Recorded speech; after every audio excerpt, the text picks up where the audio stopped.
تم اقرار کرتے ہو کہ اللہ تعالیٰ اور ہر چیز کا مالک ہے. اس کے کیا معنی؟ اس کے معنی یہ ہیں کہ تمہاری جان تمہاری اپنی نہیں، خدا کی ملک ہے. تمہارے ہاتھ اپنے نہیں، تمہاری آنکھیں اور تمہارے کان اور تمہارے جسم کا کوئی عضو تمہارا اپنا نہیں.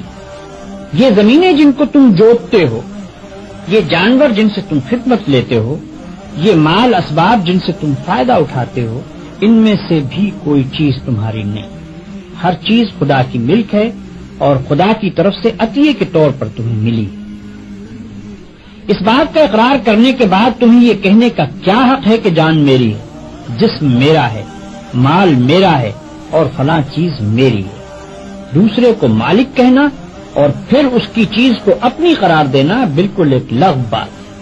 اگر در حقیقت یہ بات سچے دل سے مانتے ہو کہ ان سب چیزوں کا مالک خدا ہی ہے تو اس سے دو باتیں خود بخود تم پر لازم ہو جاتی ہیں. ایک یہ کہ جب مالک خدا ہے اور اس نے اپنی ملکیت امانت کے طور پر تمہارے حوالے کی ہے تو جس طرح مالک کہتا ہے اسی طرح ان چیزوں سے کام لینا چاہیے.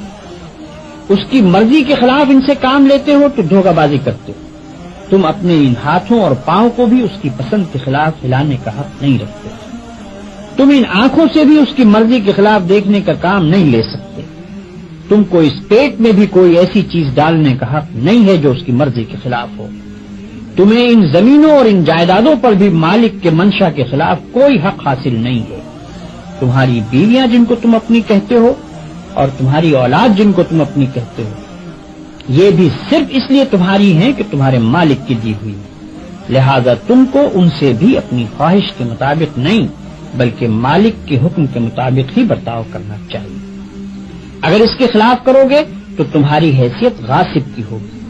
جس طرح دوسرے کی زمین پر قبضہ کرنے والے کو تم کہتے ہو کہ وہ بے ایمان ہے، اسی طرح اگر خدا کی دی ہوئی چیزوں کو تم اپنا سمجھ کر اپنی مرضی کے مطابق استعمال کرو گے یا خدا کے سوا کسی اور کی مرضی کے مطابق ان سے کام لو گے تو وہی بے ایمانی کا الزام تم پر بھی آئے گا.